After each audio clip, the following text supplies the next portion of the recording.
প্রত্যেক দিনের মতো আজকেও সকাল সকাল রেডি হয়ে বেরিয়ে পড়লাম। বেরিয়ে পড়া মানেই আমার কর্মস্থলে যাওয়া আর কি। তো বাসে উঠে গেছি, তখন বাজে 9:12। তো বাসে বেশ ঘুম ঘুম পাচ্ছিল। সে যাই হোক, অনেকটা রাস্তা আসার পর পৌঁছে গেলাম কাটোয়া জাংশন।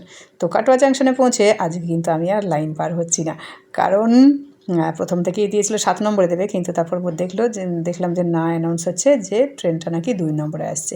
আর এই দেখো, ঠিক থেকে ভিড় দেখো কেমন। আমার তো দেখেই মাথা ঘুরে যাচ্ছিলো আর কি, যে এই ভিড়ের মধ্যে আমি কী করে যাব। সে যাই হোক, কিছু করার নেই। এই ভিড়ের মধ্যে প্রত্যেক দিনই প্রায় আমাদেরকে এখন ঠেলে ঠেলে উঠতে হচ্ছে এই ভিড় ঠেলেই। তো চলো, আজকের আমার এই সকালটা কীভাবে কাটালাম তোমাদের সঙ্গে সেটাই শেয়ার করছি।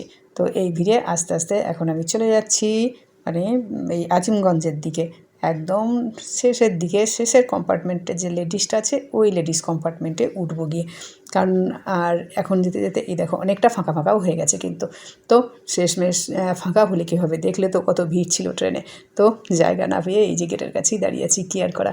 একজন তো নিচেতে বসে আছে, সে নিচে বসে আছে বলে আরেকজন তার সঙ্গে ঝগড়া করছে, কিন্তু কিছু করার নেই। এরকম পরিস্থিতি সবসময়ই হতে থাকে। তো এই সমস্ত পরিস্থিতি মানিয়ে নিয়েই চলতে হবে আর কি। ট্রেন ছাড়লো তখন বাজে 10:41।